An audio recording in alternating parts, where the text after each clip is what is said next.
سەرسەکردنی کێشەکانی ئێستای کەرکووک کە زیاتر لە کێشەیەکەن پێویستی بە هەوڵی زدیانە لە بەغدای پایتەختەیە.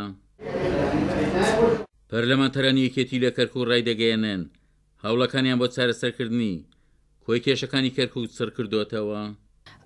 کێشەی پارێزگای کەرکووک زۆرینەی ئەو کێشانێک ئێستا پارێزگای کەرکووکەوێتی پەیوەستن بە ڕاکان جوبوری پارێزگاری ئێستای کەرکووکەوە کە سەرپێچی یاسا و ڕێنمایەکانەکات و بۆ ئەم پرسەش گرنگە کورد و یەکریز بێ و بە زووترین کات پارێزگارێکی کورد بۆ ئەم شارە دابنن. ئێمە بە دوواداچوونی تەواومان بۆ سەررجەم ئەو سەرپێچیانەی کردووە و دۆسیی گەندەڵیمان پێگەیشتەوە لە لامان هەیە و بە هەمان شێوە لە لای حکوومەتیش هەن.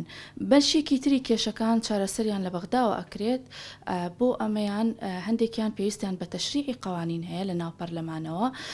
طبعا پرسی کەرکووک کۆمەڵێک بوار و کۆمەڵێک هێنەگرێتەوە بابەتەگرێتەوە لەو بابەتانە کە ئێستا بەڕاستی کەرکووک پێوە ئەناڵێنێ مەسەلەی گەندەڵیە و زائیدەن ناسەقامگیری بارودۆخی ئەمنی و هەروەها کێشەی زەویزاری کشتتوکاڵی.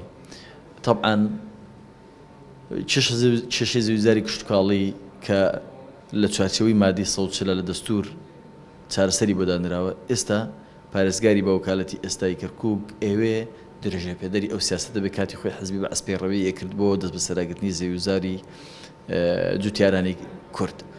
خۆتان نەزان هەنگاوەکان لە بەغدا جۆرا و جۆرە ئێمە هەندێک مواضیع هەیە کە پەیوەندی بە زەویزارەوەی هەندێک هەیە پەیوەندی بە مۆزوعی فەسادەوەی هەندێک هەیە مۆزوعی بە پارێزگای خودی پارێزگای کەرکووکەوە هەیە.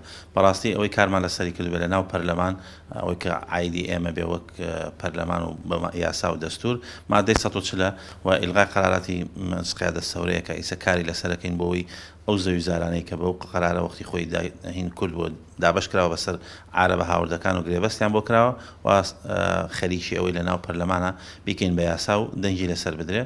واژۆمان کۆ کردوێتەوە و دەورەی پێشوش خوێندنەوەی یەکەم و دووەمی بۆ کراوە مناقەشش کراوە بەس دەنگدانی لەسەر مابوو. ئەندامێکی ئەنجومەنی نوێنەرانیش پێی وایە ئەرکی حکوومەتی هەرێم و بەغدایە بۆ چارەسەری کێشەکانی ئێستای کەرکووک هاوکار و پشتیوان بن. حکوومەتی هەرێمی کوردستان ئەبێ بە هاوکاری حکوومەتی ئیتیحادی ئەبێ ئەم کێشانەی کە لێرە هەیە بخرێتە ڕوو و هەروە هەوڵی بۆ بدرێ بۆی بتوانین ئەو سنوورانە کێشەکانی چارەسەر کرێ. حکوومەتی هەرێم ئەبێ هەوڵی ئەوە بدا تەفعیلی مادەی 140 بکرێتەوە. دیارە ئەم کێشانەی هەیە پەیوەندی بە مادەی 140ەوە هەیە و مادەی 140 نەخشە ڕێگایە بووە هەموو ئەو کێشانەی چارەسەر کردووە لە کەرکووک و لە ناو جێناکۆکەکان هەیە. بەهۆی لێکەوتەکانی ڕیفراندۆمەوە کەرکووک ڕوبەڕووی دۆخێکی ناجێگیری سیاسی و ئەمنی داری هاتووە و چارەسەری ئەو کێشانەش پێویستی بە هەوڵی زدیانەی نوێنەرانی کورد و حکوومەتی هەرێم هەیە. عومەر غەریب، کورسات نیوز، کەرکووک.